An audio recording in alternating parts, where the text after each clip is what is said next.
What's going on, everyone? Welcome back to the channel. My name is Qasim, and as you all know, on Tuesday the 13th, Apple had their iPhone 12 event. Now, before I get into the details, I just want to say I've put timestamps in the description below so you guys can jump to your desired part of the video. So let's not waste time and let's get started. Alright, so let's begin with the HomePod Mini. Now, this is basically Apple's smart speaker for $99. If you're familiar with any device such as an Alexa smart speaker or a Google Home smart speaker, then you know exactly the kind of things that you'll be able to do. You can integrate it with your smart home, change the temperature on your thermostat, change the lights, things like that. But to be very honest with you guys, I'd much rather prefer Alexa or Google Home. Honestly, these both are so good. They're compatible with a vast majority of the products in the smart home market. I honestly wasn't that excited to see this, but regardless, you've got a smart speaker with Siri built in. You've got what Apple calls computational audio, which is driven by the S5 chip that's built into the HomePod Mini. So basically, in simple terms, the HomePod Mini will be able to understand where it is placed inside of your home and adjust its audio based on the environment. So that way you can get the best sound possible. Another thing that Apple talked about is the intercom feature. So basically you'll be able to broadcast messages from your Apple Watch or your other Apple devices to your HomePod Mini that's sitting in any room inside of your house. So for $99, you can buy this smart speaker, put it in your home, and be able to have things like smart home controls and Siri if you're really into it. So like I said before, I'm really not that excited about this product. I honestly am very happy with my Google Home setup. But regardless, I will have this product when available and I will review it for you guys. I will test it out and who knows, I may end up liking it. All right, now before I get into the details of iPhone 12 and the different models and whatnot, I want to address the issue of the exclusion of the power adapter and the headphones from the box. Now, Apple did this in a very fashionable and very awesome way. I mean, look at this. You've got this lady chilling on the rooftop of Apple's facility stating how this is going to reduce the shipping weight of every iPhone box, thus reducing their impact on the environment by 450,000 cars a year. Now, we're still going to be getting a cable, but here's where the confusion started for me. You get a cable that is USB-C to Lightning instead of the traditional USB-A to Lightning. So the cable that you have right now for your iPhone, it's not going to be the same as that. So if Apple really wanted us to use our current power bricks, then why did they make the cable a USB-C to Lightning one? Now, I know that you'll be able to charge faster, but guess what? If you haven't bought one of Apple's recent laptops from 2015 and onwards, you don't even have a USB-C power adapter. And if you haven't bought an iPad from 2018 and onwards, then you also don't have a USB-C power adapter. And let's say that you do have the USB-C power adapter, then what are you supposed to do? Just share it with your iPhone? So now what happens when you need to charge your iPhone and your MacBook at the same time? So like I have a USB-C power adapter, but if I need to charge my MacBook, then how am I going to charge my iPhone at the same time? So that begs the question, so what if now, let's say hypothetically, 1 million people buy iPhone 12s? And let's just, to be nice, say 500,000 of those people go out and actually buy a USB-C power adapter because they just don't have one. So now, doesn't that reduce the positive impact that they wanted on the environment? So you have 500,000 people now buying a power brick from you. Or is this just a play to have us buy more from Apple? Guys, I love Apple products, I really do, and I'm not judging Apple's environmental stand by any means. But still, this is a very confusing move for me. I think it's more of a play to where Apple just wants us to buy an additional adapter because they know we will. because they know that everybody is going to buy the iPhone 12 and everybody is going to eventually need an adapter. So this move, honestly, for me was so interesting. Share your thoughts with me. Tell me, where do you stand and what do you think is actually really going on? Regardless, whatever Apple's end game is in this whole situation, they will achieve it. So let's start with the iPhone 12. First, you've got what is sort of an all-new design. I'm honestly very happy about this simply because it takes me back to the design of the iPhone 4, 5, 5S. I really loved that square slab style of a design, and I'm happy to see Apple bringing it back with iPhone 12. On the front, you've got the super slim bezels surrounding what Apple now calls ceramic shield. This is their term for defining a tougher glass front on the iPhone 12. This is infused with nano ceramic crystal, which now allows it to be 4 times better in drop performance. This glass sits on top of a brand new 6.1-inch OLED Super Retina display, which is a huge upgrade from iPhone 11 and iPhone SE LCD panels. So if you've got any of the iPhones like the SE, the 11, these have LCD displays, and how these differ from an OLED is that an LCD display is backlit, so all the pixels in the display are illuminating at one time. With an OLED display, each pixel emits its own brightness, so that way you're able to get more brightness, you're able to get richer colors, so whether colors are brighter or darker, they're just going to look much better and more true to life. Surrounding the display, you've got aluminum edges with a redesigned antenna because now you've also got 5G, which we will speak about a little later. You've also got IP68 water resistance, which means that the phone will be able to resist water up to 6 meters of depth at a maximum of 30 minutes of time. On the back of the phone, you've got the new 2-camera system. Up top, you've got an ultra-wide lens with an aperture of f2.4, and down below you've got a wide one with an aperture of f2.6. With increased aperture, you're able to allow the lens to take in more light. So therefore, your portrait shots, your nighttime shots, they're going to look much better on the iPhone 12. iPhone now is also going to have night mode for photos, and you'll be able to have the ability to shoot video in 4K Dolby Vision HDR in up to 30 frames per second. I've actually been eager to see a night mode option in iPhone, so I'm really actually excited to check this out once I finally do have the phone in my hands. I really want to see how it's actually going to perform. Like, lots of other smartphones already have this, and I don't know why iPhone's been lacking. So this is definitely something I'm eager to test out. All of this is powered by the new A14 Bionic chip. With faster machine learning, image processing, an 80% faster neural engine, and 50% faster GPU, the performance on this iPhone is not going to be lacking. Games will look and play even better than before. My iPhone SE 2nd generation has the A13 chip, so having an A14, I really am not surprised that the performance should be better for sure. But again, we'll test it out, we'll check it out once the phone's finally here. Last but not least, you've got 5 finishes to choose from. You've got black, white, red, green, and blue. And I've got to say that the blue you will definitely see on this channel. When I saw this on the Apple Watch that was recently released, I was hoping that they would bring this to iPhone 12. And so you guys will definitely be able to see that blue.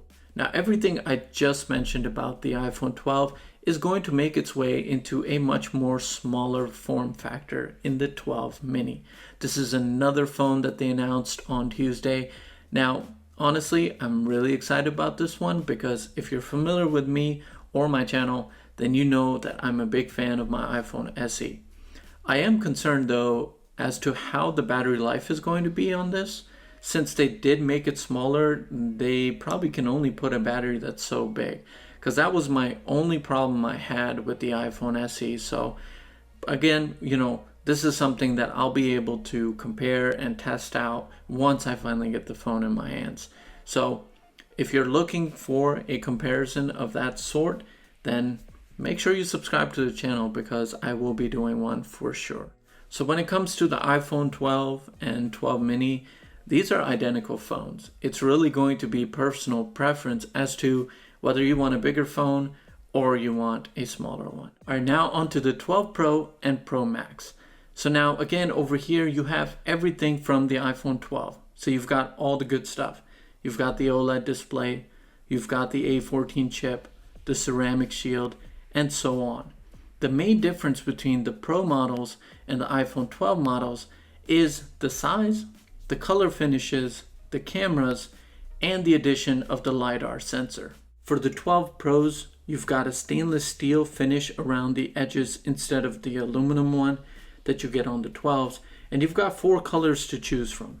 You've got silver, graphite, gold, and Pacific blue. These are really shiny compared to the matte look of the iPhone 12 and 12 mini. You've also got larger displays. On the 12 Pro, you've got a 6.1 inch OLED display, and on the 12 Pro Max, you've got a 6.7 inch OLED. Now let's talk about the LiDAR sensor because this is actually really cool. A LiDAR sensor actually emits an invisible beam from the sensor to an object in an environment.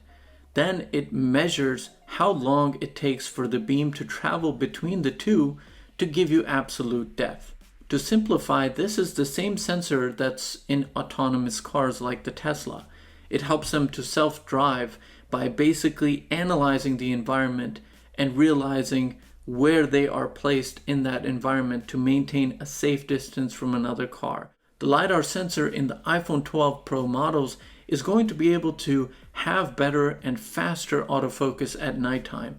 It's also going to help in getting nice portraits at nighttime because it's going to be able to help the iPhone analyze the depth between the subject and the background. So you'll get those nice nighttime blurred portrait shots. So now let's move on to the main huge difference between the cameras of the iPhone 12 Pro models. You've got 3 cameras like before, but they've all been upgraded. You've got the standard, wide, and telephoto cameras, all with deep fusion. The front-facing camera also has deep fusion as well. You've also got the ability to shoot photos in Apple Pro RAW, which is basically RAW format. For those of you that don't know, shooting in RAW format, an image is almost entirely unprocessed, and it gives you tons of freedom in post-processing in terms of adjusting white balance, the exposure, colors, and tones. Apple showed this off in the event by showing off what can be done with images when editing. Also, unlike the iPhone 12 and 12 mini, the iPhone 12 Pro and Pro Max will be able to shoot video in 4K Dolby Vision HDR in up to 60 frames per second as opposed to 30 frames per second. Also, there is a slight difference between the telephoto cameras on the iPhone 12 Pro and Pro Max. I noticed this when looking at the specs of the two, and on the 12 Pro you've got 2 times zoom on the telephoto camera, and on the Pro Max you've got 2.5 times zoom. So not a huge difference, but it is something that you should consider. Also, on the 12 Pro Max, you've got sensor shift image stabilization. So you'll get better image stabilization for photos and videos because all the other models, including the 12 and 12 mini, have it built into the lens. So if you're really into photo and video, then you're going to want to go with the iPhone 12 Pro Max as it has all the camera upgrades that you'll be looking for. Alright, now on to one last feature that all the iPhone 12 models have, which is Magsafe.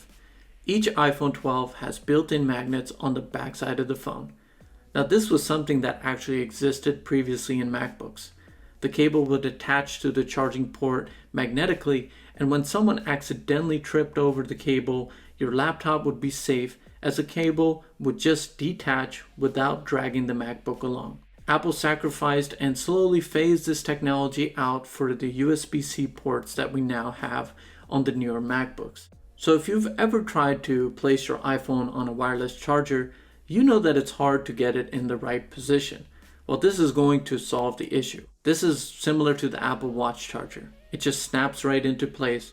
Apple showed off a bunch of accessories like cases, wallets, and even mounts for the car.